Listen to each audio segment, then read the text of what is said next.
ಮಾತಾಡುವಂತ ಪ್ರತಿಯೊಂದು ವಿಷಯ ಯೇಸು ಕ್ರಿಸ್ತನ ದೈವತ್ವದ ವಿಷಯವಾಗಿ ಮಾತ್ರ ನಾನು ಮಾತಾಡುತ್ತಾ ಬಂದಿದ್ದೇನೆ. ಕೆಲವು ವಚನಗಳನ್ನ ಆರಿಸಿಕೊಂಡು ಆತನು ಯಾರಾಗಿದ್ದಾನೆ, ಏನಾಗಿದ್ದಾನೆ, ಆತನ ಸಮಕ್ಷೇಮದಲ್ಲಿ ನಾವು ನೀವುಗಳು ಲೋಕದವರು ಏನಾಗಿದ್ದಾರೆ ಎಂಬುದಾಗಿ ತಿಳಿಪಡಿಸುವುದು ಈ ಆತ್ಮಿಕ ಸಂಗತಿಯ ಒಂದು ಭಾಗವಾಗಿದೆ. ಅಪೊಸ್ತಲನಾದಂತಹ ಪೌಲನು ಸಹಿತ ಇಬ್ರಿಯ ಪತ್ರಿಕೆಯಲ್ಲಿ ತನ್ನ ಜನರಿಗೆ, ಇಸ್ರಾಯೇಲರಿಗೆ, ಯಹೂದಿಗಳಿಗೆ ಇದನ್ನು ತಿಳಿಪಡಿಸುವುದಕ್ಕೆ ಹೊಸ ಒಡಂಬಡಿಕೆಯಲ್ಲಿ ಬಹಳ ಸವಿಸ್ತರವಾಗಿ ತನ್ನ ದೈವಿಕ ಜ್ಞಾನದಿಂದ ದೇವರು ಕನಿಕರಿಸಿದ ಆತ್ಮನ ಪ್ರೇರಣೆಯಿಂದ ಬರೆಸಿದಂತಹ ವಾಕ್ಯ ಆಧಾರಿತವಾಗಿ ನಾನು ಮಾತಾಡಿದ್ದೇನೆ. ಪ್ರತಿಯೊಂದು ಹಳ ಒಡಂಬಡಿಕೆಯ ಧರ್ಮಶಾಸ್ತ್ರವು ನಾವು ಅದನ್ನು ಅನುಸರಿಸಿ ಅದನ್ನು ಉಪದೇಶಿಸುವಂತದ್ದು ಅಗತ್ಯವಾಗಿದೆ. ಉಪದೇಶಕರು ಹಳ ಒಡಂಬಡಿಕೆಯಲ್ಲಿ ತನ್ನ ದೇವರ ಕಾರ್ಯಗಳನ್ನ ತನ್ನ ಜನರನ್ನು ಉಪಯೋಗಿಸಿ ಆತನು ಲೋಕಕ್ಕೆ ಪ್ರಕಟಿಸಿದಂತವನು. ನಾಯಕತ್ವದ ಗುಣಲಕ್ಷಣಗಳನ್ನ ತಿಳಿಸಿಪಡಿಸುವಂತದ್ದು ಮೋಶೆಯ ಒಂದು ಮುಂದಿಟ್ಟುಕೊಂಡು ತಾನು ಯೇಸು ಮತ್ತು ಮೋಶೆಯೋ ಎಂಬಂತೆ ಆತನು ಅದನ್ನು ನಾಯಕತ್ವದ ಗುಣಲಕ್ಷಣಗಳನ್ನ ಮೋಶೆಯಲ್ಲಿ ನೋಡುತ್ತೇವೆ. ವಿಮೋಚನಾ ಕಾಂಡ ಆತನೇ ಬರೆದಿದ್ದರೂ ಸಹಿತ ಆತನ ಕಾರ್ಯಗಳು, ದೇವರ ಕಾರ್ಯಗಳು ಆತನ ಮುಖಾಂತರ ನಡೀತಾ ಬಂತು. ಪ್ರಿಯರೇ, ನಾವು ಸಹಿತ ದೇವರ ಜೊತೆ ಕೆಲಸಗಾರರು ಎಂಬುದಾಗಿ ಪೌಲನು ಸಹಿತ ಆತನು 1 ಕೊರಿಂಥಿ 3ನೇ ಅಧ್ಯಾಯ 9ನೇ ವಚನದಲ್ಲಿ ಆತನ ಕಾರ್ಯಗಳನ್ನ ನಮ್ಮ ಮುಖಾಂತರ ಎಷ್ಟೋ ಮಾಡಿದ್ದಾನೆ. ನಮ್ಮ ಸಭಾ ಜೀವಿತದಲ್ಲಿ ಸಭೆಗೆ ಬೇಕಾದಂತ ಕಾರ್ಯಗಳನ್ನ ನಮ್ಮನ್ನ ಉಪಯೋಗಿಸಿ ಆತನು ಮಾಡಿದಿರುವಂತದ್ದು ನನ್ನ ಜೀವಿತದ ಅನುಭವದಲ್ಲಿ ಇದೆ ಪ್ರೇರೆ. ಹಾಗಾಗಿ ಆತನು ಆರಿಸಿಕೊಳ್ಳುವಾಗಲೂ ಆತನಿಗೆ ಕನಿಕರ, ದಯೆ ಇರುವಂತವರಿಗೆ ಮಾತ್ರ ತನ್ನ ಕಾರ್ಯಗಳನ್ನ ಆರಿಸಿಕೊಂಡು ಮಾಡುವಂತವನು ಪ್ರೇರೆ. ಆತನು ಲೋಕ ಪ್ರಸಿದ್ಧಿಯಾದಂತ ದೇವರು, ಆತನು ಒಬ್ಬನೇ ದೇವರು, ಮತ್ತಾರು ದೇವರಿಲ್ಲ ಎಂಬುದಾಗಿ ಲೋಕಕ್ಕೆ ಪ್ರಕಟಿಸಿ ತನ್ನನ್ನೇ ತಾನು ಪ್ರಕಟಿಸಿಕೊಂಡಂತಹ ದೇವರು ಆತನಾಗಿದ್ದಾನೆ. ಇಬ್ರಿಯ ಪತ್ರಿಕೆಯ ಬರೆದಂತ 1ನೇ ಅಧ್ಯಾಯದ 3ನೇ ವಚನವನ್ನ ನಾವು ಓದಿಕೊಂಡು ಸಂದೇಶದಕ್ಕೆ ಮುನ್ನೋಡೆಯನ್ನ ಪ್ರೇರಣೆ. ಹೆಲನ್ ಸಿಸ್ಟರ್, ಇಬ್ರಿಯ 1ನೇ ಅಧ್ಯಾಯದ 3ನೇ ವಚನ. ಓಕೆ ಬ್ರದರ್,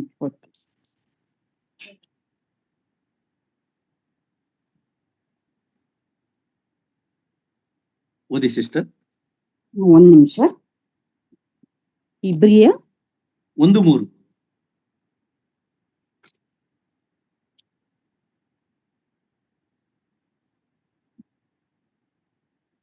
ನಾನೇ ಓದ್ಲಾ? ಇಲ್ಲ, ಓದ್ತಾ ಇದ್ದೀನಿ. ಈತನು ದೇವರ ಪ್ರಭಾವದ ಪ್ರಕಾಶವು, ಆತನ ತತ್ವದ ಮೂರ್ತಿಯು, ತನ್ನ ಶಕ್ತಿಯ ವಾಕ್ಯದಿಂದ ಸಮಸ್ತಕ್ಕೆ ಆಧಾರವೂ ಆಗಿದ್ದು, ಪಾಪ ವಿಶುದ್ಧಿ ಮಾಡಿದ ಮೇಲೆ ಆತನ ಉನ್ನತ ಲೋಕದೊಳಗೆ ಮಹತ್ವವುಳ್ಳ ದೇವರ ಬಲಗಡೆಯಲ್ಲಿ ಆಸನಾರೂಢನಾದನು. ದೇವರ ನಾಮ ಸ್ತೋತ್ರವಾಗ್ಲಿ ಈ ವಾಕ್ಯಕ್ಕಾಗಿ. Thank you sister. ಈ ವಾಕ್ಯದ ಆಧಾರದಲ್ಲಿ ನಾನು ಮಾತಾಡುತ್ತಾ ಬಂದಿದ್ದೇನೆ. ಸುಮಾರು ಸಂದೇಶಗಳು, ದೇವರನ್ನ ನಾವು ಹೇಗೆ ತಿಳಿಯುವುದಕ್ಕೆ ಸತ್ಯವೇದ ಬಹಳಷ್ಟು ಆರಂಭದಿಂದಲೂ ಕೊನೆಯವರೆಗೂ, ಪ್ರಕಟಣೆ ಪುಸ್ತಕವರೆಗೂ ಅದು ಬರೆಯಲ್ಪಟ್ಟಂತ ಮಾತಾಗಿದೆ ಪ್ರಿಯರೇ. ಆತನು ಪಾಪ ಶುದ್ಧಿ ಮತ್ತು ವಿಮೋಚನೆಯ ಕಾರ್ಯಗಳಲ್ಲಿ ಆತನು ಮಾಡಿದನು ಎಂಬುದಾಗಿ ನಾವು ನೋಡುತ್ತೇವೆ. ನಾವು ಪೌಲನ ಜೀವಿತದಲ್ಲಿ 1 ಕೊರಿಂಥಿ 8ನೇ ಅಧ್ಯಾಯ 6ನೇ ವಚನದಲ್ಲಿ ಮಾತಾಡುತ್ತಾ ಬಂದಿದ್ದೇವೆ. ನಾನು ಹಳೆಯ ಸಂದೇಶದಲ್ಲಿ ಬಹಳಷ್ಟು ವಿಷಯಗಳಿದೆ. 8:6 1 ಕೊರಿಂಥಿ 8ನೇ ಅಧ್ಯಾಯ 6ನೇ ವಚನದಲ್ಲಿ ಹೀಗೆ ಬರೆಯಲ್ಪಟ್ಟಿದೆ ಪ್ರಿಯರೇ. ಅದನ್ನೇ ಮುಂದುವರಿಸಿ ನಾ ಈ ದಿನ ಮಾತಾಡುವನಾಗಿದ್ದೇನೆ. 1 ಕೊರಿಂಥಿ 8ನೇ ಅಧ್ಯಾಯ 6ನೇ ವಚನದಲ್ಲಿ, ನಮಗಾದರೂ ಒಬ್ಬನೇ ದೇವರಾಗಿದ್ದಾನೆ, ಆತನು ತಂದೆ ಎಂಬಾತನೇ, ಆತನು ಸಮಸ್ತಕ್ಕೂ ಮೂಲ ಕಾರಣನು.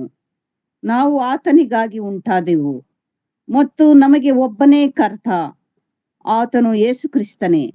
ಆತನ ಮುಖಾಂತರ ಸಮಸ್ತವೂ ಉಂಟಾಯಿತು, ನಾವು ಆತನ ಮುಖಾಂತರ ಉಂಟಾದೆವು. ದೇವನಾಮ ಸ್ತೋತ್ರವಾಗಲಿ. ವಾಕ್ಯವನ್ನ ಪೌಲನು ಬಹಳ ಸ್ಪಷ್ಟವಾಗಿ ತನ್ನ ಸೇವಾ ಜೀವಿತದಲ್ಲಿ ಲೋಕಕ್ಕೆ ಆತನು ತಿಳಿಪಡಿಸೋನಾಗಿದ್ದಾನೆ. ಪ್ರಿಯರೇ, ಈಗಲೂ ಸಹಿತ ಅದನ್ನೇ ನಾವು ನಿಮಗೆ ಉಪದೇಶಿಸಿ ಹೇಳುವಂಥದ್ದು, ನಿಮ್ಮನ್ನ ನೆನಪಿಗೆ ತರುವಂಥದ್ದು ಆಗಿದೆ ಪ್ರಿಯರೇ. ಹಾಗಾಗಿ ಆತನು ನುಡಿದಂತ ಮಾತು ಬಹಳ ಸ್ಪಷ್ಟವಾಗಿ ಬರೆಯಲ್ಪಟ್ಟಿದೆ ಪ್ರಿಯರೇ. ದೇವರು ಎಲ್ಲವನ್ನು ತನ್ನ ಮಗನ ಮುಖಾಂತರವೇ ನಡೆಸುತ್ತಾನೆ. ಮಗನಿಲ್ಲದೆ ಅನ್ಯೋನ್ಯತೆ ಇಲ್ಲದೆ ಏನೂ ಕೂಡ ನಡೆಯುವುದಿಲ್ಲ ಎಂಬುದಾಗಿ ಈ 8ನೇ ಅಧ್ಯಾಯದ 6ನೇ ವಚನ 1ನೇ ಕೊರಿಂಥಿಯಲ್ಲಿ ನಾವು ನೋಡುವಾಗ, ಯೇಸು ಕ್ರಿಸ್ತನು ದೇವರು, ದೈವತ್ವದಲ್ಲಿ ಆತನು ಇದ್ದಾನೆ. ಯಾರು? ಯೇಸು ಕ್ರಿಸ್ತನು. ಅದನ್ನೆಲ್ಲ ಜನರು ಅರ್ಥ ಮಾಡಿಕೊಳ್ಳಲಿಕ್ಕೆ ಸಾಧ್ಯವಿಲ್ಲ. ತಂದೆಯು ಆತನೇ, ಮಗ ಆತನೇ, ಮಗನು ತಂದೆಯು ಆತನಲ್ಲಿ, ಮಗ ಮಗನೇ ಎಂಬುದಾಗಿ ಪೌಲನು ಅದು ತಿಳಿಸುವಂತದ್ದು. ಕಾರಣ, ಒಬ್ಬನೇ ಸತ್ಯದೇವರಾದ ನಿನ್ನನ್ನು ನೀನು ಕಳಿಸಿಕೊಟ್ಟ ಯೇಸು ಕ್ರಿಸ್ತನನ್ನು ತಿಳಿಯಪಡಿಸುವುದೇ ನಿತ್ಯ ಜೀವವಾಗಿದೆ ಎಂಬುದಾಗಿ ಯೋಹಾನ ಸುವಾರ್ತೆ 17:3 ನಾವು ನೋಡುತ್ತೇವೆ. ದೇವರು ತನ್ನ ಕಾರ್ಯಗಳನ್ನ ಮೋಶೆ ಮುಖಾಂತರ ಮಾಡಿದನು ಎಂಬುದಾಗಿ ನೋಡ್ತೇವೆ. ಪ್ರಿಯರೇ, ಮೋಶೆಗೆ ತನ್ನ ಕಾರ್ಯಗಳನ್ನ ಮಾಡಿ ದೇವರು ತನ್ನ ದರ್ಶನವನ್ನು ನೀಡುವಾಗ ಆತನನ್ನು ನೋಡಬೇಕೆಂಬ ಹಂಬಲ ಆತನಿಗಿತ್ತು. ಪ್ರಿಯರೇ, ಇಷ್ಟೆಲ್ಲ ಪ್ರಯಾಸಗಳ ನಡುವೆ ತನ್ನ ಜನರನ್ನ ಬಿಡಿಸುವುದಕ್ಕೂ ಸಹಾಯ ಮಾಡುವುದಕ್ಕೂ ಮೋಶೆಯನ್ನ ಅವಲಂಬಿಸಿಕೊಂಡಂತ ನಾವು ನೋಡ್ತೇವೆ. ನಾವು ವಿಮೋಚನಾ ಕಾಂಡ 1ನೇ ಅಧ್ಯಾಯ 11ನೇ ವಚನದಲ್ಲಿ ಬಹಳ ಸ್ಪಷ್ಟವಾಗಿ ನೋಡ್ತೇವೆ. ದಾಸತ್ವದಲ್ಲಿ ಇದ್ದಂತ, ಬಿಟ್ಟಿ ಕೆಲಸದಲ್ಲಿ ಇದ್ದಂತಹ ಇಸ್ರಾಯೇಲ್ ಜನರನ್ನ ವಿಮೋಚಿಸಿದನು ಎಂಬುದಾಗಿ ನಾವು ನೋಡುತ್ತೇವೆ. ಯಾರ ಮುಖಾಂತರ? ಮೋಶೆಯ ಮುಖಾಂತರವಾಗಿ. ಪ್ರಿಯರೇ, ಸಾವಿರಾರು ವರ್ಷಗಳ ಹಿಂದೆ ಅಬ್ರಹಾಮನಿಗೆ ವಾಗ್ದಾನ ಮಾಡಲ್ಪಟ್ಟಿತ್ತು. ಓದಿರಿ, ಆದಿಕಾಂಡ 15ನೇ ಅಧ್ಯಾಯ 12-13ನೇ ವಚನವನ್ನ ನಾವು ನೆನಪು ಮಾಡಿಕೊಳ್ಳೋಣ. ಪ್ರಿಯರೇ, ಸಿಸ್ಟರ್ ಓದಿ. ಆದಿಕಾಂಡ, ನೀನು ನಿನ್ನ ಬಲಗೈಯನ್ನು ಚಾಚಿದಾಗ, ಆದಿಕಾಂಡನ ಆದಿಕಾಂಡ 15ನೇ ಅಧ್ಯಾಯ 12 ಮತ್ತು 13ನೇ ವಚನವನ್ನ ಓದಿಕೊಳ್ಳಿ.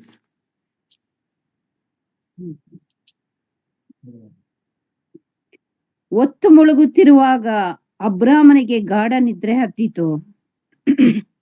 ಕಾರ್ಗತ್ತಲು ಅವನ ಮೇಲೆ ಕವಿಯಿತು. ಅವನು ಭಯಭ್ರಾಂತನಾದನು. ಆಗ ಯೆಹೋವನು ಅವನಿಗೆ, ನೀನು ಚೆನ್ನಾಗಿ ತಿಳಿಯತಕ್ಕದ್ದೇನೆಂದರೆ, ನಿನ್ನ ಸಂತತಿಯವರು ಅನ್ಯ ದೇಶದಲ್ಲಿ ಕೆಲವು ಕಾಲ ವಾಸವಾಗಿದ್ದು ಆ ದೇಶದವರಿಗೆ ದಾಸರಾಗುವರು. 400 ವರ್ಷ ಆ ದೇಶದವರಿಂದ ಬಾಧೆ ಪಡುವರು.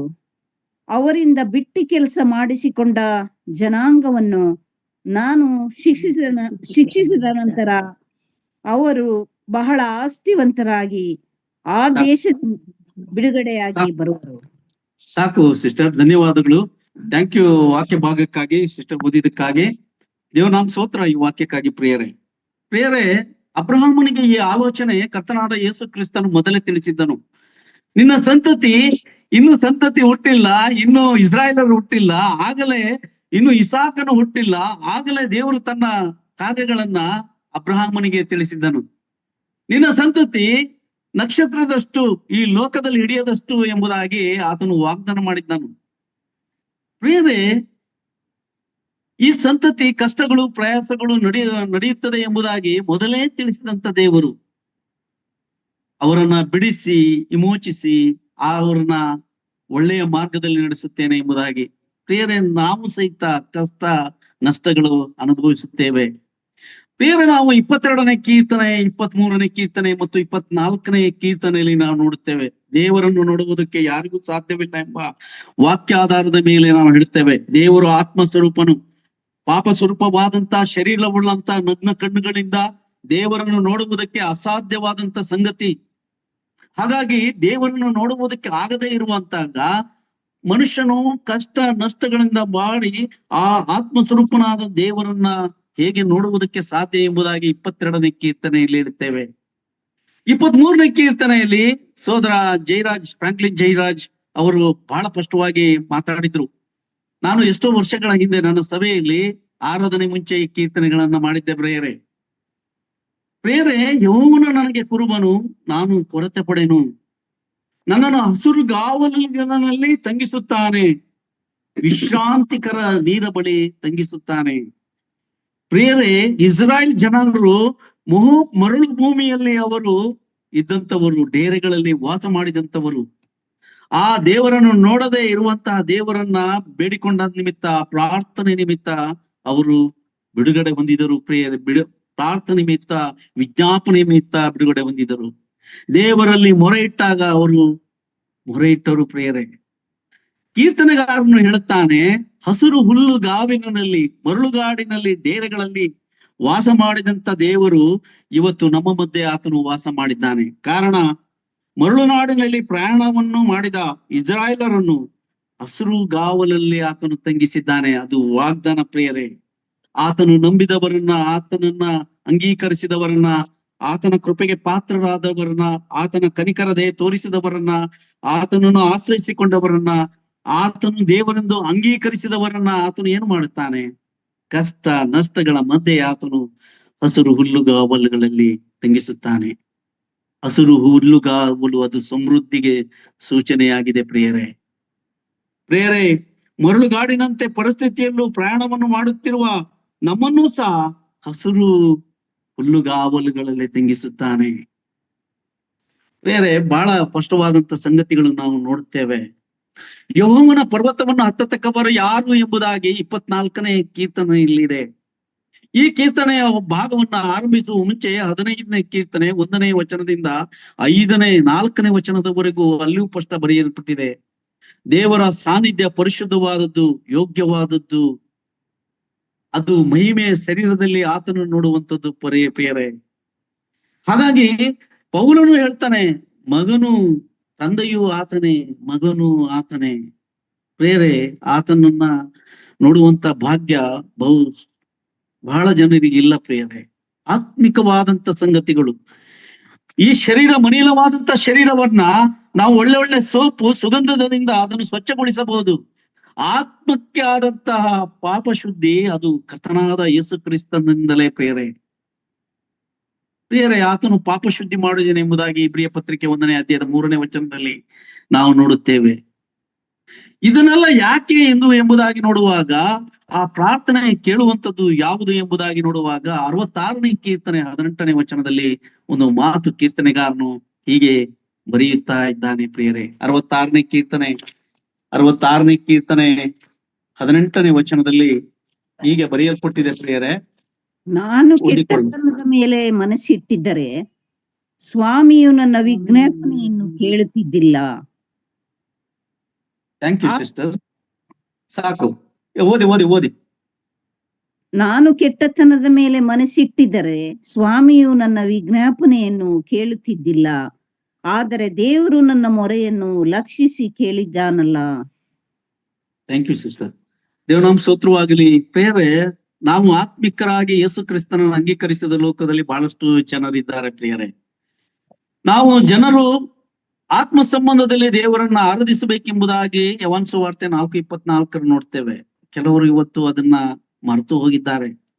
ನನ್ನಲ್ಲಿ ವಾಸ ಮಾಡುವಂತ ದೇವರ ಮುಂದೆ ನಿಂತುಕೊಳ್ಳುವುದಕ್ಕಾಗಿ ನಾವು ಕೆಟ್ಟ ಆಲೋಚನೆಗಳು, ಕೆಟ್ಟ ಮನಸ್ಸುಗಳನ್ನ ಹೊಂದಿರುವುದಾದರೆ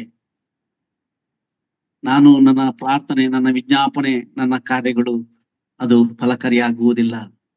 ನಿರ್ಮಲ ಚಿತ್ತರು ಧನ್ಯರು ಎಂಬುದಾಗಿ ನಾವು ಮತ್ತಾಯನ ಸುವಾರ್ತೆ 8ನೇ ಅಧ್ಯಾಯದಲ್ಲಿ ನೋಡ್ತೇವೆ. ಏನು ನಿರ್ಮಲ ಚಿತ್ತರು?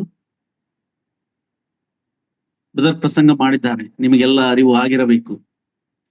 ಆ ನಿರ್ಮಲ ಚಿತ್ತರು ಮಾತ್ರ ದೇವರನ್ನು ಕಾಣುವುದಕ್ಕೆ ಸಾಧ್ಯ ಪ್ರಿಯರೇ.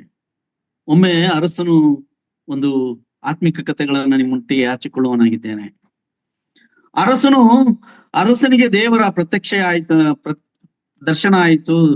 ದರ್ಶನ ಆದಾಗ ಬಹಳ ಸಂತೋಷವುಳ್ಳ ಅರಸನು ಹೇಳ್ತಾನೆ, ದೇವಾ, ನನಗೆ ದರ್ಶನ ಕೊಟ್ಟಂತೆ ನನ್ನ ರಾಜ್ಯದ ಜನರಿಗೆ ನೀನು ದರ್ಶನವನ್ನ ಕೊಡಬೇಕು ಎಂಬುದಾಗಿ ದೇವರಲ್ಲಿ ಆತನು ಕೇಳಿಕೊಳ್ಳುತ್ತಾನೆ. ಅದಕ್ಕೆ ಆಗಲಿ, ನಾನು ತೋರಿಸುವ ಬೆಟ್ಟದಲ್ಲಿ ನಿನ್ನ ಜನರನ್ನು ಕರೆದುಕೊಂಡು ಬಾ ಎಂಬುದಾಗಿ ದೇವರು ಆತನನ್ನ ಉಪದೇಶಿ ಮಾತಾಡುತ್ತಾ ಇದ್ದಾನೆ. ಪ್ರೇರೆ, ಹೀಗೆ ಲೋಕದ ಆ ಅರಸನು ರಾಜ್ಯವೆಲ್ಲ ಡಂಗೂರವನ್ನ ಸಾರಿಸಿ, ಇಂಥ ದಿನ ನಾವು ದೇವರನ್ನ ಕಾಣುವುದಕ್ಕೆ ಹೋಗೋಣ, ನೀವೆಲ್ಲರೂ ಬರಬೇಕು, ದೇವರು ನಿಮ್ಮನ್ನ ನೋಡುವನಾಗಿದ್ದಾನೆ ಮತ್ತು ನಾನು ನಿಮ್ಮನ್ನ ದೇವರನ್ನು ತೋರಿಸುವನಾಗಿದ್ದೇನೆ.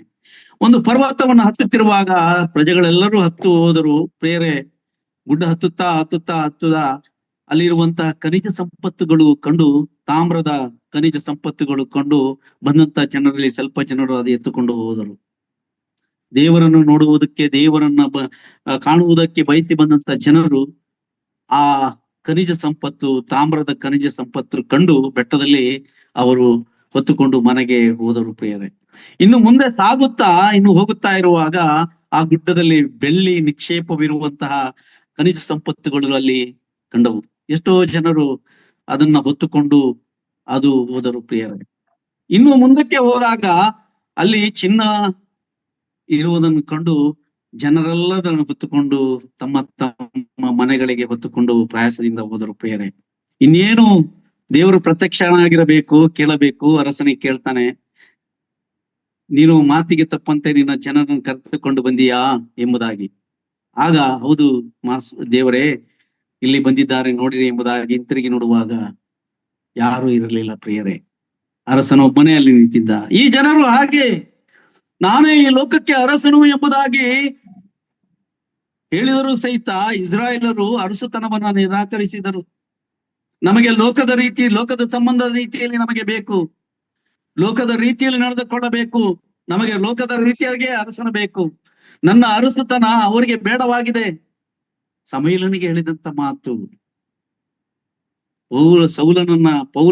ಸೌಲನನ್ನ ಅರಸನಾಗಿ ನೇಮಕ ಮಾಡುವಾಗ ಮುಂಚೆ ದೇವರು ಸಮಯಲನೊಟ್ಟಿಗೆ ಮಾತಾಡಿದಂತ ಮಾತು ಪ್ರಿಯರೇ. ಈ ಲೋಕದ ಆಸೆ ಭೋಗಗಳಿಗೆ, ಆಸ್ತಿಗಳಿಗೆ ಪ್ರಿಯರೇ, ನಾನು ಸತ್ಯವೇದವನ್ನ ಪಡೆದೇ ಇರುವಂತ ಸಮಯದಲ್ಲಿ ಒಂದು ಸತ್ಯವೇದವನ್ನ ಕೊಂಡ್ಕೊಳ್ಳುವುದಕ್ಕೂ ನನಗೆ ಯೋಗ್ಯತೆ ಇರಲಿಲ್ಲ. ಎಷ್ಟು ದೇವ ಸೇವಕರು ನಾನು ನೋಡಿದ್ದೇನೆ ಪ್ರಿಯರೇ, ಸತ್ಯವೇದವನ್ನ ಮಾರಾಟ ಮಾಡುತ್ತಾರೆ, ಉಚಿತವಾಗಿ ಬಂದಂತದ್ದು ₹250 ಮಾರಿದಂತ ಪರಿಸ್ಥಿತಿ ನಾನು ನೋಡಿದ್ದೇನೆ. ದೇವರು ಉಚಿತವಾಗಿ ಹಂಚೋದಕ್ಕೆ ಕೊಟ್ಟಂತ ಒಂದು ಹಣಕ್ಕಾಗಿ ಮಾರಿದಂತ ಸಂಗತಿಗಳು ಈ ಲೋಕದಲ್ಲಿ ಇದ್ದೇವೆ. ಆತ್ಮ ಸ್ವರೂಪನ ಮಾತುಗಳು, ಆತ್ಮ ಸಂಬಂಧವಾದಂತ ಮಾತುಗಳು, ಪರಲೋಕದ ನಿತ್ಯತ್ವವುಳ್ಳಂತ ಮಾತುಗಳನ್ನ ಹಣಕ್ಕಾಗಿ ಮಾರುವಂತವ್ರು ಬಹಳಷ್ಟು ಜನ ಇದ್ದಾರೆ. ದೇವರ ವಚನಗಳನ್ನ ಬಿಟ್ಟು ಬೇರೆ ಮಾತುಗಳನ್ನ ಆಡುವಂತವ್ರು ಇದ್ದಾರೆ. ಇದು ಸತ್ಯವೇದದಲ್ಲಿ ಬರೆಯಲ್ಪಟ್ಟಿದೆ ಪ್ರಿಯರೇ. ಇಬ್ರಿಯಕಂತ 2ನೇ ಅಧ್ಯಾಯ 3-4 ವಚನವನ್ನ ಆಧಾರವಿಟ್ಟು ಮುಂದಿನ ಸಂದೇಶಗಳಲ್ಲಿ ನಾನು ಮಾತಾಡುವನಾಗಿದ್ದೇನೆ. ಜಯರಾಜ್ ಬ್ರದರ್ ಹೇಳಿದ್ರು, ಈ ದಿನದ ಸೇವಕರ ಸೇವೆ ನೋಡಿದರೆ ಬಹಳ ಚಿಂತಾಜನಕ, ಬಹಳ ಬೇಸರವಾಗುತ್ತದೆ. ಯಾರಿಗೂ ಸತ್ಯ ಬೇಡ, ಲೋಕ ಸಂಪಾದನೆ, ಶರೀರದ ಆಸೆ, ಈ ಲೋಕದಲ್ಲಿ ಅಂತಸ್ತು ಐಶ್ವರ್ಯವನ್ನ ಗಳಿಸಬೇಕಾಗಿದೆ ಪ್ರಿಯರೇ. ದೇವರನ್ನ ನೋಡುವುದಕ್ಕೂ, ದೇವರನ್ನ ಸಂಪಾದಿಸಿಕೊಳ್ಳುವಂತ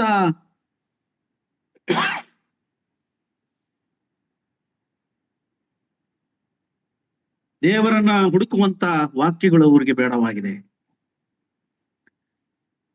ಈ ಪುಸ್ತಕ ಕ್ರಮಪಡಿಸುವಂತ ಪುಸ್ತಕ, ಜೀವಿತವನ್ನ ಮಾರ್ಪಡಿಸುವಂತ ಪುಸ್ತಕ, ಕ್ರಮವಿಲ್ಲದ ಭೂಮಿಯನ್ನ ಕ್ರಮಪಡಿಸಿದಂತ, ನಾನು ಸೇವಕನೆಂದು ಹೇಳುವಂತವರು ಅವರಿಗೆ ಒಂದು ದಿನ ಮತ್ತಾಯನ ಸುವಾರ್ತೆ 7:21 ಇದೆ, ನೀವು ಯಾರು ನನಗೆ ತಿಳಿಯರು ಪ್ರಿಯರೇ.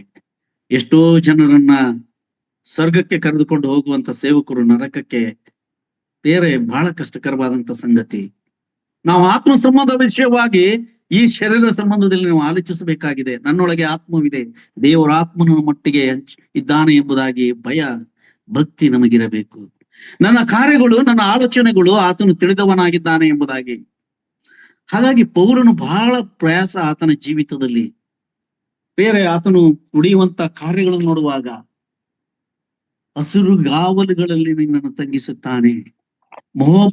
ಮರುಭೂಮಿಯಲ್ಲಿ 30 ಲಕ್ಷ ಇಸ್ರಾಯೇಲ್ ಜನರು ಡೇರೆಯನ್ನ ಹಾಕಿಕೊಂಡಿರುವಾಗ ಅಕ್ಕಪಕ್ಕದ ದೇಶದವರು, ಊರಿನವರು ಅವರನ್ನು ನೋಡಿ ಹೆದರಿ ಹೋದರು ಪ್ರಿಯರೇ.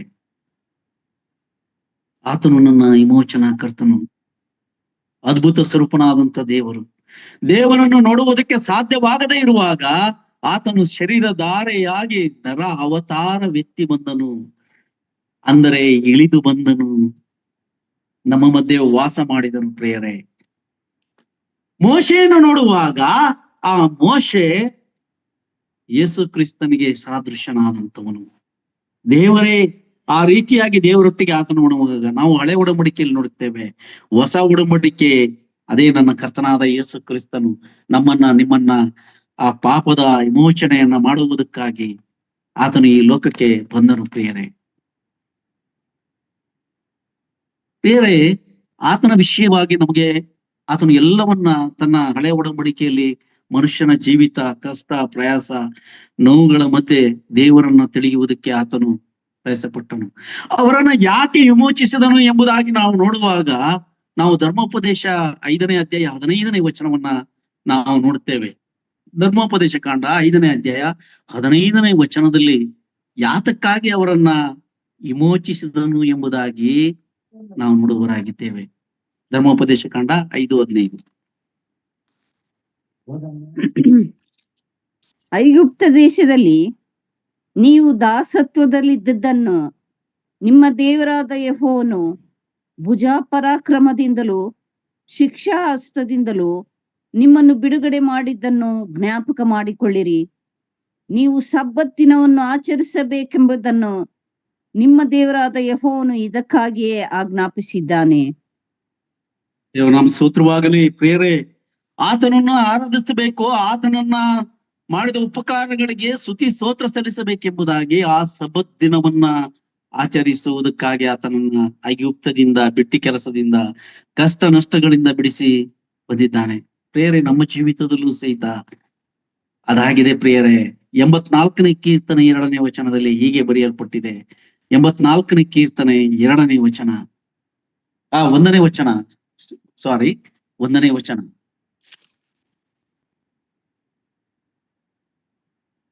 ಸೇನಾಧೀಶ್ವರನಾದ ಯೆಹೋವನೇ, ನಿನ್ನ ನಿವಾಸಗಳು ಎಷ್ಟೋ ರಮ್ಯವಾಗಿವೆ. ಯೆಹೋವನ ಆಲಯದ ಅಂಗಳಗಳಲ್ಲಿ ಸೇರಬೇಕೆಂದು ನನ್ನ ಆತ್ಮವು ಹಂಬಲಿಸುತ್ತಾ ಕುಂದಿ ಹೋಗಿತ್ತು. ಆದರೆ ಈಗ ಚೈತನ್ಯ ಸ್ವರೂಪನಾದ ದೇವರಿಗೆ ನನ್ನ ತನುಮನಗಳಿಂದ ಹರ್ಷಧ್ವನಿ ಮಾಡುತ್ತೇನೆ. ಆಹಾ, ಸೇನಾಧೀಶ್ವರನಾದ ಯೆಹೋವ ದೇವರೇ, ನನ್ನ ಅರಸನೇ, ನಿನ್ನ ವೇದಿಗಳ ಸಮೀಪದಲ್ಲಿಯೇ ಗುಬ್ಬಿಗೆ ಮನೆಯು ಪಾರಿವಾಳಕ್ಕೆ ಮರಿ ಮಾಡುವ ಗೂಡು ದೊರಕಿತಲ್ಲ. ಸಾಕು ಸಿಸ್ಟರ್, ನನ್ನ ವಾಕ್ಯಕ್ಕಾಗಿ ಒಂದೇ ವಚನ ಅದಾಗಿದೆ. ನನ್ನ ದೇವರ ಆಲಯ ಉತ್ತಮವಾಗಿರುವ ಯಾವ ಸ್ಥಳವೂ ಇಲ್ಲ. ನನ್ನ ದೇವರ ಆಲಯವು ಈ ಲೋಕದಲ್ಲಿ ಆತನು ಸ್ವರಕ್ತದಿಂದ ಸಂಪಾದಿಸಿದ ಆಲಯವಾಗಿದೆ. ಪ್ರಿಯರೇ, ಅದ್ವಿತೀಯ ಸೌಂದರ್ಯವು, ವಿಶಿಷ್ಟವಾದ ವೈಭವವು ಆ ಆಲಯದಲ್ಲಿದೆ. ಪ್ರಿಯರೇ, ನನ್ನ ಆತ್ಮವು ಹಂಬಲಿಸಿತ್ತು, ಕುಂದಿ ಹೋಗಿತ್ತು ಎಂದು ಹೇಳುವಾಗ ಆತನೇ ದೇವರೊಂದಿಗೆ ಇರಲು ಬಹಳವಾಗಿ ಬಯಸಿದನು ಎಂಬುದಾಗಿ ಕೀರ್ತನೆಗಾರನ ಆಲೋಚನೆ. ಪ್ರಿಯರೇ, ತನ್ನ ಜನರನ್ನ ಬಿಡಿಸಿ ಬಂದಂತಹ ಮೋಶೆಗೆ ಯಾಕೆ ಎಂಬುದಾಗಿ ಹೇಳುವಾಗ ಆತನನ್ನ ಆರಾಧಿಸಬೇಕು, ಆತನ ಮಾಡಿದ ಉಪಕಾರಗಳನ್ನ ನೆನೆಸಿಕೊಳ್ಳಬೇಕು. ಪ್ರಿಯರೇ, ಹಳ ಒಡಂಬಡಿಕೆಯ ಸುವಾರ್ತೆ ಅಂದ್ರೆ ಏನು ಅಂತ ಕೇಳಿದರೆ ಆತನು ಮಾಡಿದಂತ ಉಪಕಾರಗಳು ಯಾವುದು? ಐಗುಪ್ತದಿಂದ ಬಿಡಿಸಿ ಬಂದು ಕೆಂಪು ಸಮುದ್ರವನ್ನ ದಾಟಿಸಿದಂತ ನನ್ನ ದೇವರು, ಅದೇ ಉಪಕಾರಗಳು. ಆತನು ಮಾಡಿದಂತ ಕಾರ್ಯಗಳು ತನ್ನ ಜನರಿಗಾಗಿ, ತಾನು ಆದುಕೊಂಡಂತ ಜನರಿಗಾಗಿ ಮಾಡಿದಂತ ಆ ಒಂದು ಕಾರ್ಯಗಳನ್ನು ನೋಡಿ ಅದು ನಿಜವಾದ ಸುವಾರ್ತೆ. ಪ್ರಿಯರೇ, ಅದು ಹಳ ಒಡಂಬಡಿಕೆ. ಅದಕ್ಕಾಗಿ ನಾವು ಆತನ ಅಂಗಳದಲ್ಲಿ, ಹೊಸ ಅಂಗಳದಲ್ಲಿ, ಆತನ ಸ್ವಾರಕ್ತದಿಂದ ಸಂಪಾದಿಸಿದ ಸಭೆಯಲ್ಲಿ ನಾವು ಆತನಿಗೆ ಕೃತಜ್ಞತೆ. ಪಾಪ ಅಪರಾಧಗಳಿಂದ ಸತ್ತಂತ ನಮ್ಮನ್ನ, ಎಫೆಸ ಪತ್ರಿಕೆ 1ನೇ 2ನೇ ಅಧ್ಯಾಯ 1-2 ವಚನಗಳು. ಲೋಕವು ಪಾಪ ಅಪರಾಧಗಳಿಂದ ಸತ್ತಿದೆ. ಲೋಕಕ್ಕೆ ನಾನೇ ದೇವರು ಎಂಬುದಾಗಿ ಪ್ರಕಟಿಸಿಕೊಂಡಂತ ಒಬ್ಬನೇ ಒಬ್ಬರು ನಿಜ ದೇವರು, ನನ್ನ ಕರ್ತನಾದ ಯೇಸು ಕ್ರಿಸ್ತನು. ಸೈತಾನನು ಆತನ ಕಾರ್ಯಗಳನ್ನ ನಯಪಡಿಸುವುದಕ್ಕಾಗಿ ಮೋಸಕರವಾದಂತ ಜನರ ಮಧ್ಯೆ ನುಗ್ಗಿ ಆತನು ಕಾರ್ಯ ಮಾಡುವಂತವನಾಗಿದ್ದಾನೆ. ನಿಜವಾದ ಸಂಗತಿ ಕರ್ತನಾದ ಯೇಸು ಕ್ರಿಸ್ತನ್ ನಾವು ತಿಳಿಯಬೇಕಾಗಿದೆ. ಪ್ರಿಯರೇ, ನಾವು 33:20 ನಾನು ಮಾತಾಡುತ್ತಾ ಬಂದಂತ ವಿಷಯಗಳು, ಆತನ ಪ್ರಭಾವದ ವಿಷಯವಾಗಿ ಮಾತಾಡಿದ್ದೇನೆ. ಪಾಪ ಸ್ವಭಾವದ ಜೀವಿಯಾಗಿರುವ ನಮಗೆ ದೇವರ ಮುಖವನ್ನ ನೋಡುವುದಕ್ಕೆ ಸಾಧ್ಯವಿಲ್ಲ, ಜೀವಿಸಲು ಆಗುವುದಿಲ್ಲವಾದ್ದರಿಂದ ಭೂಮಿಯ ಮೇಲೆ ದೇವರ ನಿತ್ಯ ರಾಜ್ಯವ ಸ್ಥಾಪನೆ ಆಗುವ ಸಮಯದಲ್ಲಿ ಬರುವುದರಿಂದ ದೇವ ಜನರು ತಮ್ಮ ಮಹಿಮೆಯಾರ್ಥ ಹಾಗೂ ನಾಶವಾಗದ ದೇವರನ್ನು ಧರಿಸಿಕೊಳ್ಳುವರು ಮತ್ತು ಆತನೊಂದಿಗೆ ಮುಖಾಮುಖಿಯಾಗಿ ನೋಡುವರು. ಪ್ರಿಯರೇ, ಇದು ಸತ್ಯವೇದದ ವಾಕ್ಯ, ಇದು ಆತನ ಪ್ರಭಾವ. ಈ ಶರೀರ ಸ್ವಭಾವದಲ್ಲಿ ಆತನ ನೋಡುವುದಕ್ಕೆ ಸಾಧ್ಯವಿಲ್ಲ. ಮತ್ತಾಯನ ಸುವಾರ್ತೆ 16:16 ಸಹಿತ ನನ್ನನ್ನು ಯಾರನ್ನುತ್ತೀರಿ ಎಂಬುದಾಗಿ ಕೇಳಿದಂತಹ ಪೇತ್ರನಿಗೆ, ನೀನು ಜೀವಸ್ವರೂಪನಾದ ದೇವರು ಬರಬೇಕಾದ ಕ್ರೈಸ್ತನು ಎಂಬುದಾಗಿ. ಈ ಶರೀರ ರಕ್ತ ಮಾಂಸದಿಂದ ಈ ಆಲೋಚನೆ ಹೇಳುವುದಕ್ಕೆ ಸಾಧ್ಯವಿಲ್ಲ. ದೇವರೇ, ತಂದೆಯಾದ ದೇವರೇ ನಿನಗೆ ಇದನ್ನು ತಿಳಿಪಡಿಸಿದರು ಎಂಬುದಾಗಿ. ಪ್ರಿಯರೇ, ಈ ಸಂಗತಿಗಳನ್ನು ನಾವು ಪ್ರಕಟಣೆ ಪುಸ್ತಕದಲ್ಲಿ ನೋಡುತ್ತೇವೆ. 22ನೇ ಅಧ್ಯಾಯ 4ನೇ ವಚನದಲ್ಲಿ ನಾವು ಅದನ್ನು ನೋಡುವವರಾಗಿದ್ದೇವೆ ಎಂಬುದಾಗಿ ಪ್ರಕಟಣೆ ಪುಸ್ತಕದಲ್ಲಿ ಸ್ಪಷ್ಟವಾಗಿ ಬರೆಯಲ್ಪಟ್ಟಿದೆ. ಪ್ರಿಯರೇ, 22:4 ಪ್ರಕಟಣೆ. ಆತನ ದಾಸರು ಆತನಿಗೆ ಯಾಜಕ ಸೇವೆ ಮಾಡುವರು, ಅವರಿಗೆ ಆತನ ಮುಖ ದರ್ಶನವಾಗುವುದು, ಅವರ ಹಣೆಗಳ ಮೇಲೆ ಆತನ ಹೆಸರು ಇರುವುದು. ಸೊ ಇದು ನಾನು ಯಾಕೆ ಈ ಪ್ರಕಟಣೆ ಪುಸ್ತಕವನ್ನ ಮಾತಾಡುತ್ತಿದ್ದೇನೆ ಎಂಬುದಾಗಿ ನೋಡುವಾಗ, 7:15 ಸಹಿತ 22 ಪ್ರಕಟಣೆ 7:15 ಸಹಿತ ಈ ಮಾತು ಬರೆಯಲ್ಪಟ್ಟಿದೆ. ಅದನ್ನು ಓದಲ್ಲ. ಆತನಿಗೆ ಯಾಜಕ ಸೇವೆ ಮಾಡುವವರು ನೋಡಿ, ವಿಶ್ವಾಸಿಗಳ ಸೇವೆಯು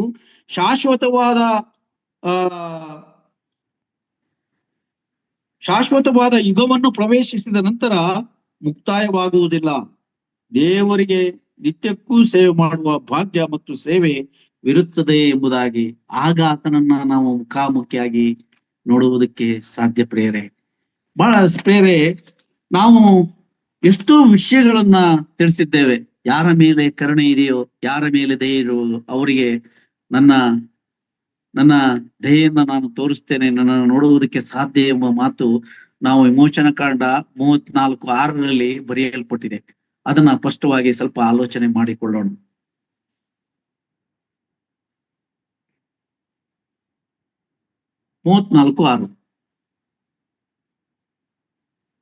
ವಿಮೋಚನ ಕಾಂಡ 34:6. ಯೆಹೋವನು ಮೋಶೆಯ ಎದುರಾಗಿ ಹೋಗುತ್ತಾ ಪ್ರಕಟವಾಗಿ ಹೇಳಿದ್ದೇನೆಂದರೆ, ಯೆಹೋವ ಕನಿಕರವೂ ದಯೆಯೂ ಉಳ್ಳ ದೇವರು, ದೀರ್ಘಶಾಂತನು, ಪ್ರೀತಿಯು ನಂಬಿಕೆಯೂ ಉಳ್ಳವನು, ಸಾವಿರಾರು ತಲೆಗಳವರೆಗೂ ದಯೆ ತೋರಿಸುವವನು, ದೋಷಾಪರಾಧ ಪಾಪಗಳನ್ನು ಕ್ಷಮಿಸುವವನು, ಆದರೂ ಅಪರಾಧಗಳನ್ನು ಶಿಕ್ಷಿಸದೆ ಬಿಡದವನು, ತಂದೆಗಳ ದೋಷ ಫಲವನ್ನು ಮಕ್ಕಳ ಮೇಲೆ 3-4 ತಲೆಗಳವರೆಗೆ ಬರಮಾಡುವವನು ಎಂಬುದೇ. ಸಾಕು ಸಿಸ್ಟರ್, ಸಾಕು.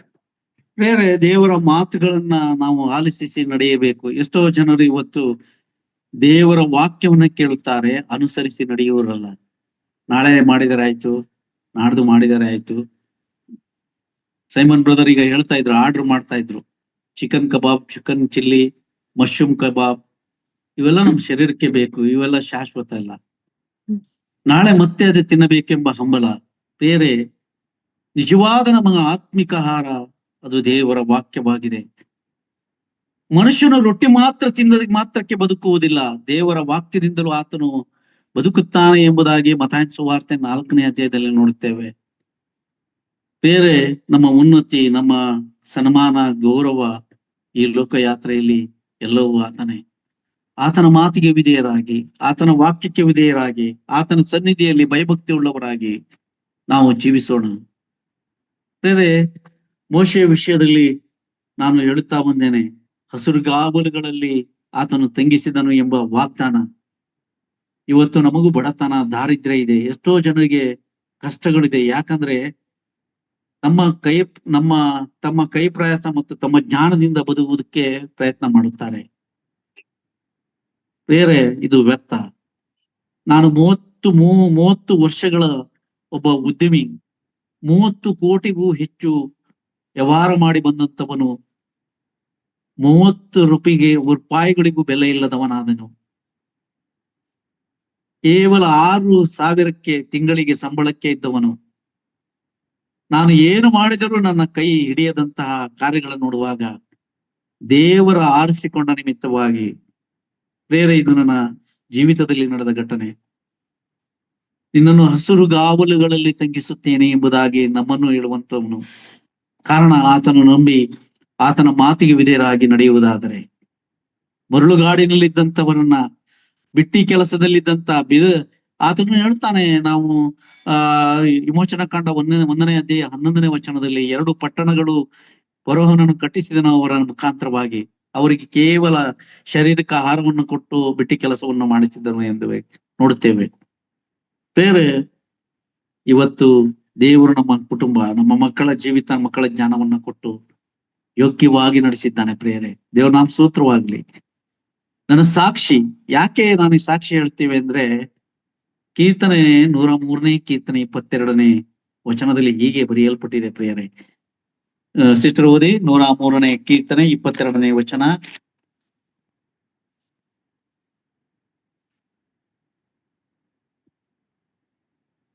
ಆತನ ರಾಜ್ಯದ ಸರ್ವ ಸ್ಥಳಗಳಲ್ಲಿರುವ ಎಲ್ಲಾ ಸೃಷ್ಟಿಗಳೇ ಯೆಹೋವನನ್ನು ಕೊಂಡಾಡಿರಿ. ದೇವ್ರ ನನ್ನ ಸ್ತೋತ್ರವಾಗ್ಲಿ. ಸಾಕ್ ಸಿಸ್ಟರ್, ಆ ನೂತನ ಸೃಷ್ಟಿ, ಹೊಸದಾಗಿ ಹುಟ್ಟಿದಂತ ಸೃಷ್ಟಿ, ನಿಕೋದೇಮನಿಗೆ ಹೇಳಿದಂತೆ ನೀವು ಹೊಸದಾಗಿ ಹುಟ್ಟಿ, ನಿಮ್ಮ ಕೈ ಪ್ರಯಾಸ, ನಿಮ್ಮ ಕಾರ್ಯಗಳು, 138ನೇ ಕೀರ್ತನೆ 8ನೇ ವಚನದಲ್ಲಿ ನಿಮ್ಮ ಕಾರ್ಯಗಳನ್ನ ಆತನ ಉದ್ದೇಶದಲ್ಲಿ ಇಟ್ಟುಕೊಂಡಿದ್ದಾನೆ. ಆತನು ಕಾರ್ಯ ಸಾಧಿಸುವಂತ ದೇವರು. 138ನೇ ಕೀರ್ತನೆ ನೀವು ಓದಿ 8ನೇ ವಚನ. ಬೇರೆ ಯೆಹೋವನು ನನ್ನ ಕಾರ್ಯವನ್ನು ಸಿದ್ಧಿಗೆ ತರುವನು. ಯೆಹೋವನೇ, ನಿನ್ನ ಕೃಪೆಯು ಶಾಶ್ವತವಾದದ್ದು. ನೀನು ಕೈ ಹಚ್ಚಿದ ಕೆಲಸವನ್ನು ನೆರವೇರಿಸದೆ ಬಿಡಬೇಡ. Thank you. ನಮ್ಮ ಉದ್ದೇಶಗಳು ಆತನ ಕೈಗಳಲ್ಲಿದೆ, ನಮ್ಮ ಜೀವಿತ ಆತನ ಕೈಗಳಲ್ಲಿದೆ. ನಿಮ್ಮ ನಂಬಿಕೆಗೆ ನಾನು ಆತ್ಮಿಕ ಸಂಗತಿಗಳನ್ನ ಹೇಳುತ್ತಿದ್ದೇನೆ, ಶರೀರ ಸಂಬಂಧವಾದಂತ ಮಾತುಗಳಲ್ಲ. ನಿರ್ಮಲ ಚಿತ್ತರು ಧನ್ಯರು. ಈ ವಾಕ್ಯಕ್ಕೆ ಆಧಾರವಾಗಿ ಮಾತಾಡಿದ್ದೇನೆ ಪ್ರಿಯರೇ. ಹಾಗಾಗಿ ದೇವರನ್ನು ನೋಡುವುದಕ್ಕೂ ಶರೀರ ಸಂಬಂಧದಲ್ಲಿ, ಪಾಪ ಸಂಬಂಧದಲ್ಲಿ ನೋಡುವುದಕ್ಕಾಗಿಲ್ಲ. 66ನೇ ಕೀರ್ತನೆ 8ನೇ ವಚನ, ನಾನು ದೇವರ ಸ್ವಭಾವಕ್ಕೆ ನಿಂತು ನಾನು ಪ್ರಾರ್ಥನೆ ಮಾಡುವುದಾದರೆ ನನ್ನ ಪ್ರಾರ್ಥನೆಯನ್ನು ಆತನು ಕೇಳುತ್ತಾನೆ, ನನಗೆ ಸಾನ್ನಿಧ್ಯವನ್ನ ಆತನು ಕೊಡುತ್ತಾನೆ, ತನ್ನ ಕಾರ್ಯಗಳನ್ನ ಕಾರ್ಯಸಿದ್ಧಿಗೆ ತರುತ್ತಾನೆ. ಎಷ್ಟೋ ಜನರು ಮರೆತು ಹೋಗಿದ್ದಾರೆ.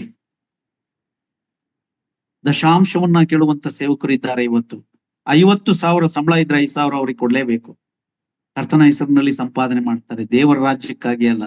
ಪ್ರೇರ ನಮ್ಮ ಜೀವಿತ ದೇವರ ರಾಜ್ಯಕ್ಕಾಗಿ, ನೀತಿಗಾಗಿ ಇರಬೇಕು.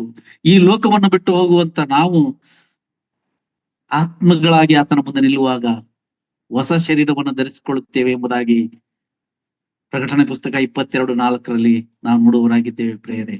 ದೇವರ ಮಾತು ಎಂದಿಗೂ ಸುಳ್ಳಾಗುವುದಿಲ್ಲ. ಮತ್ತಾಯನ ಸುವಾರ್ತೆ 5ನೇ ಅಧ್ಯಾಯ 18ನೇ ವಚನದಲ್ಲಿ ಹೀಗೆ, 19ನೇ ವಚನದಲ್ಲಿ, ಈ ಸಣ್ಣ ಸಣ್ಣ ಮಾತುಗಳು ಯಾರಾದರೂ ಹೇಳದೇ ಇರುವುದಾದರೆ, ಬೋಧಕರು ಹೇಳದರೆ, ಅವರು ಪರಲೋಕದಲ್ಲಿ ಏನಾಗುತ್ತಾರೆ? ಸಣ್ಣವರನ್ನಿಸಿಕೊಳ್ಳುತ್ತಾರೆ. ಪ್ರತಿಯೊಂದು ವಿಷಯವನ್ನ ಕುಲಂಕುಷವಾಗಿ ದೇವ ಸೇವಕರು ತಮ್ಮ ಜೀವಿತದಲ್ಲಿ ದೇವಜನರಿಗೆ ತಿಳಿಪಡಿಸಬೇಕು. ದೇವರು ನಮ್ಮೊಟ್ಟಿಗೆ ಇದ್ದಾನೆ, ನಮ್ಮೊಟ್ಟಿಗೆ ವಾಸ ಮಾಡುತ್ತಾನೆ ಎಂಬುದಾಗಿ, ದೇವರ ಆತ್ಮನೇ ನಮಗೆ ಸಾಕ್ಷಿ ಕೊಡುತ್ತಾನೆ ಎಂಬುದಾಗಿ ನಾವು ಓದಿದ್ದೇವೆ. ರೋಮ 8:26. ಬೇರೆ ದೇವರು ನಮ್ಮೊಟ್ಟಿಗೆ ವಾಸ ಮಾಡುವನಾಗಿದ್ದಾನೆ. ಹಾಗಾದ್ರೆ ನಾವು ದೇವರಿಗೆ ವಿಧೇಯರಾಗಿ ನಡೀತೇವ? ಮನುಷ್ಯನ 2 ಗುಣ, ಹೊರಗೊಂದು ಒಳಗೊಂದು. ಆತನು ಹೊರ ತೋರಿಕೆಗೆ ಕೆಲವೊಮ್ಮೆ ವಂಚಿಸುವನಾಗಿದ್ದಾನೆ, ಕುಯುಕ್ತಿ ಮಾಡುವನಾಗಿದ್ದಾನೆ. ಮೋಶೆ ಯಥಾರ್ಥವಾಗಿ ಆತನು ತನ್ನ ದೇವರ ಕಾರ್ಯಗಳನ್ನ ಮಾಡಿ ನಿಂತಂತವನು. ದೇವರು ಆತನನ್ನು ಉಪಯೋಗಿಸಿಕೊಂಡನು ಪ್ರಿಯರೇ. ದೇವರು ನಮ್ಮನ್ನು ಸಹಿತ ನನ್ನ ಜೀವಿತದಲ್ಲೂ ಆತನ ಕಾರ್ಯಗಳನ್ನು ಮಾಡುವುದಕ್ಕಾಗಿ ಉಪಯೋಗಿಸಿಕೊಂಡನು. ಯಾವ ಯೋಗ್ಯತೆ ಗಣನೆಗೆ ಬಾರದಂತ ಪಾಪಿ ಅಯೋಗ್ಯರು ಇವತ್ತು ನನ್ನ ಮನೆ ಆತನೇ ನನ್ನ ಮನೆಗೆ ಯಜಮಾನನು, ಮತ್ಯಾರು ಯಜಮಾನರಲ್ಲ. ನನ್ನ ಹೆಂಡತಿ ಯಾವಾಗ್ಲೂ ಹೇಳುವರು, ನಿಮ್ಮ ಪ್ರಾರ್ಥನೆ, ನಿಮ್ಮ ಯಥಾರ್ಥತೆ, ನೇರ ನುಡಿ ಇವು ದೇವರಿಗೆ ಮೆಚ್ಚಿ. ಅದರ ನಿಮಿತ್ತವಾಗಿ ನಾವು ಇವತ್ತು ಸಮಾಧಾನದಿಂದಲಿದ್ದೇವೆ. ಬೇರೆ ನಮ್ಮ ಜೀವಿತದ ಪ್ರತಿಯೊಬ್ಬರು ಕರ್ತನಾದ ಯೇಸು ಕ್ರಿಸ್ತನು ಆತನ ದೈವತ್ವವನ್ನ ನೋಡಬೇಕು. ಆತನ ಉಪದೇಶವನ್ನ ಬೇರೆ ರೀತಿ, ಬರೀ ದೈವತ್ವದ ವಿಷಯದಲ್ಲಿ, ಆತ್ಮಿಕ ವಿಷಯದಲ್ಲಿ ಆತ್ಮ ಸ್ವರೂಪನಾದಂತ ದೇವರನ್ನ ನಾವು ನೋಡುವವರಾಗಿರಬೇಕು. ನಾವು ಯೇಸು ಕ್ರಿಸ್ತನ ವಾಕ್ಯವನ್ನು ನೋಡುತ್ತೇವೆ, ಆತನು ಮನುಷ್ಯನಾಗಿರುವಂತ ರೀತಿಯನ್ನು ನೋಡುತ್ತೇವೆ. ಆತನ ಚಿತ್ರದ ಮುಖಾಂತರ ಆತ್ಮ ಸ್ವರೂಪನಾದ ದೇವರನ್ನು ನೋಡುವುದಕ್ಕೆ ಸಾಧ್ಯವಿಲ್ಲ. ಆದ್ರೆ ಅದೇ ದೇವರು ಮನುಷ್ಯನಾಗಿ ನಮ್ಮ ಮಧ್ಯೆ ವಾಸ ಮಾಡಿದನು. ಆತನನ್ನ ಸಾಷ್ಟಾಂಗವರೆಗೆ ಆರಾಧಿಸೋಣ ಪ್ರಿಯರೇ. 95ನೇ ಕೀರ್ತನೆ 6ನೇ ವಚನ. ದೇವದರ್ಶನ ದೇವಾಲಯದಲ್ಲಿ ಆ ವೇದಿಕೆಯಲ್ಲಿ ಬರೆಯಲ್ಪಟ್ಟಂತದ್ದು ನಾವು ನೋಡಿದ್ದೇವೆ ಪ್ರಿಯರೇ. ಎಷ್ಟೋ ಬರಹಗಳನ್ನು ನಾನು ಬರೆದಿದ್ದೇನೆ. ನಾನು ಒಬ್ಬ ಕಲಾವಿದ, ಆರ್ಟಿಸ್ಟ್. ನಾನು ದೇವರ ವಾಕ್ಯಗಳನ್ನ ಬರೆದಿದ್ದೇನೆ. ದೇವರು ನನಗೆ ಬಹಳ ಕೃಪೆ ಕೊಟ್ಟಿದ್ದು. ನಾನು ವಾಕ್ಯ ಬರುವುದಕ್ಕೆ ಯೋಗ್ಯನಲ್ಲ. ದೇವರ ಸಂದೇಶ ಹೇಳುವಂತ ಯೋಗ್ಯತೆ ನನಗೆ ಇಲ್ಲವೇ ಇಲ್ಲ. ನಿಮ್ಮ ಮುಂದೆ ನಿಂತುಕೊಳ್ಳುವಂತ ಯಾವ ಯೋಗ್ಯತೆ ನನಗಿಲ್ಲ. ಅಲ್ಪನು ಗಣನೆಗೆ ಬಾರದಂತವನು. ಹೊಸ ವರ್ಷದಲ್ಲಿ ನಿಮ್ಮ ಮುಂದೆ ನಿಂತು ದೇವರ ಸಂದೇಶಗಳನ್ನು ಹೇಳುವಂತ ಕೃಪೆ ಒದಗಿಸಿಕೊಟ್ಟಿದ್ದಕ್ಕಾಗಿ CBFCಗೂ ಸೈಮನ್ ಬ್ರದರ್ಗೂ ನಾನು ಬಹಳ ಕೃತಜ್ಞತೆ ಉಳ್ಳವನಾಗಿದ್ದೇನೆ. ನಿಮ್ಮೆಲ್ಲರಿಗೋಸ್ಕರ ನಾವು ಪ್ರಾರ್ಥಿಸುವನಾಗಿದ್ದೇನೆ. ದೇವರು ನಿಮ್ಮನ್ನು ಆಶೀರ್ವದಿಸಲಿ. ನಾನು ಮುಂದಿನ ಈ ಸಂದೇಶನ ಇನ್ನೂ ಬಹಳಷ್ಟು ಸಂದೇಶ ಮಾತಾಡಬಹುದು. ಇನ್ನು ಇಬ್ರಿಯ ಪತ್ರಿಕೆಯಲ್ಲೇ ನನ್ನ ಸಂದೇಶ 2ನೇ ಅಧ್ಯಾಯ 3-4ನೇ ವಚನಕ್ಕೆ ನಾನು ಹೋಗುತ್ತೇನೆ. ಇದುವರೆಗೂ ಆತ್ಮಿಕ ರೀತಿಯಲ್ಲಿ ಕೇಳಿದ ನಿಮ್ಮೆಲ್ಲರಿಗೂ ಕರ್ತನು ನಿಮ್ಮನ್ನ ಹೇರಳವಾಗಿ ಆಶೀರ್ವದಿಸಲಿ. ದೇವರ ನಾಮಕ್ಕೆ ಸ್ತೋತ್ರ.